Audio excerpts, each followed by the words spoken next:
ఒకసారి శివపార్వతి గారి దగ్గర శివపార్వతి గారు రాయలసీమ గోదావరి జిల్లాలు రెండు మాట్లాడాం. మీరు కోస్తా జిల్లాల నుంచి కదా, మీరు దక్షిణ కోస్తా జిల్లాల నుంచి ఉన్నారు.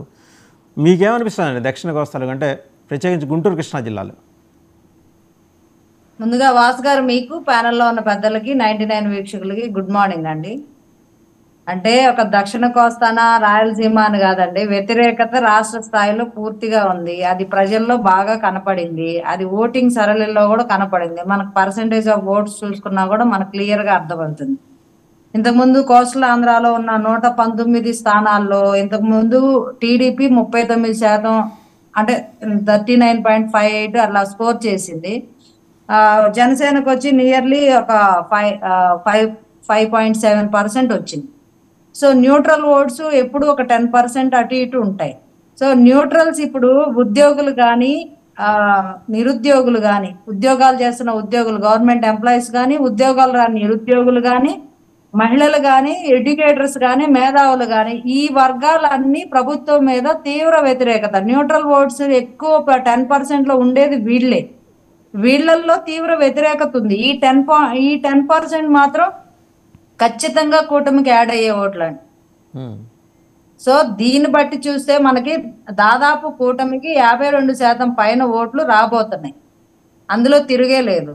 సో ఎక్కడైనా అంటే వైఎస్ఆర్సీపీ గట్టిగా ఫైట్ చేసి ఏదో ఇప్పుడు చూసారు కదా, ఎలక్షన్ అయిపోయిన తర్వాత కూడా తాడిపత్రి కానీ, చంద్రగిరిలో, తిరుపతిలో ఆయన మీద జరిగిన దాడి కానీ, మాచర్లో కానీ, ఇట్లా పల్నాడు ఏరియాలో, నరసరావుపేటలో కానీ, అంటే ఏ రకంగా తెగబడుతున్నారంటే వాళ్ళకి అర్థమైపోయింది ఓడిపోతాం అయిపోయి అభ్యర్థుల మీద దాడి చేసి వాళ్ళని ఏదో రకంగా డ్యామేజ్ చేసి అవసరమైతే హత్య చేసి బై ఎలక్షన్కి వెళ్ళాలన్నంత దుర్మార్గ ఆలోచనలో కూడా వైఎస్ఆర్సీపీ పార్టీ ఉంది. అందుకే కేంద్ర ఎన్నికల సంఘం సిఎస్ని, జవహర్ రెడ్డిని వివరణ అడిగింది.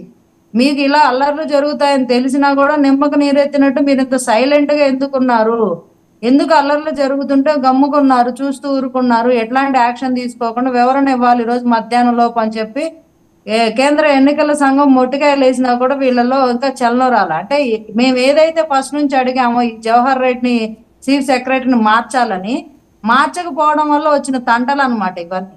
వాళ్ళకి ఆల్రెడీ ప్రజలు ఇచ్చిన తీర్పు అనేది అర్థమైపోయింది. వాళ్ళ సర్వేల్లో కానీ, ఇంటర్నల్ సర్వేస్ కానీ వాళ్ళకి అర్థమైపోయింది.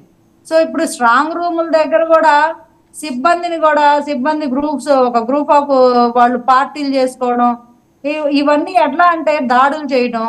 ఎలా ఉందంటే ఎలాగోలా మేము గెలవాలి అనే ఆలోచనలో వైఎస్ఆర్సీపీ పార్టీ ఉంది తప్పితే ప్రజా తీర్పు అయితే కూటమికి అనుకూలంగా వచ్చేసిన విషయం ప్రతి ఒక్కరికి అర్థమైంది. రేపు మనకి జూన్ 1 తర్వాత వస్తుంది కదా, ఎగ్జిట్ పోల్స్ వస్తాయి, అప్పుడు అర్థమవుతుంది. ఇప్పటికి కూడా మేకపోతు గాంభీర్యంతో వైఎస్ఆర్సీపీ మేము క్లీన్ స్వీప్ చేస్తాం, అట్లా చేస్తాం, ఇట్లా చేస్తాం, మేమే అధికారంలోకి వస్తాంటే మేకపోతు గాంభీర్యం అది.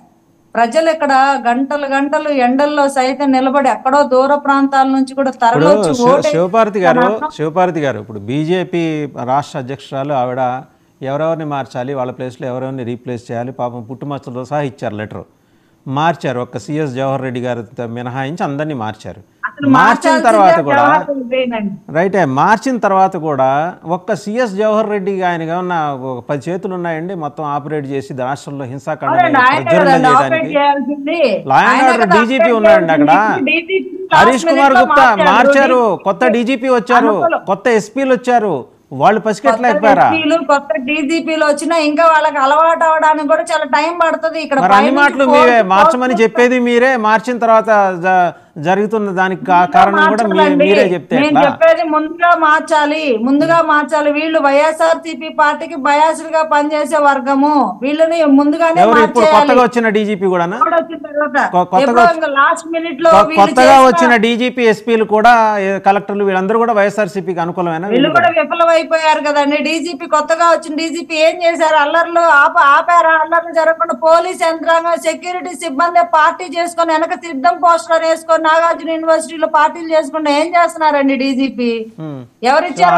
ఆయన కూడా వైసీపీ అయితే అలా కాదు, ఆయన వైసీపీ అని కాదండి. అసలు ఎందుకు అట్లా పర్మిషన్ ఇస్తున్నారు, ఎందుకు చేయనిస్తున్నారు, దానికి ఎవరన్నా అడగరా? అలాంటివి ఎలాగ జరగనిస్తున్నారు? తెలిసింది కదా, ఇవాళ మధ్యాహ్నం 3:30కి వెళ్తున్నారు, పర్సనల్ గా అటెండ్ అవుతున్నారు అక్కడ ఈసీఐ. అప్పటిదాకా కొద్దిగా ఓపీ పట్టండి, వాళ్ళు ఏం చెబుతారో విందాం. అప్పటిదాకా ఒకసారి ఈ లోపల విజ్డమ్ చౌదరి గారి దగ్గరికి వెళ్దాం. విజ్డమ్ చౌదరి గారు, ఉద్యోగ సంఘాల నేతగా దాదాపు 3 దశాబ్దాలు మీరు ఆంధ్రప్రదేశ్ మొత్తం ఉమ్మడి ఆంధ్రప్రదేశ్ నేను చెప్పేది 26 జిల్లాలు సమగ్రంగా చూసిన వాళ్ళు, రాజకీయాలను కూడా చాలా దగ్గర నుంచి చూసిన వాళ్ళు.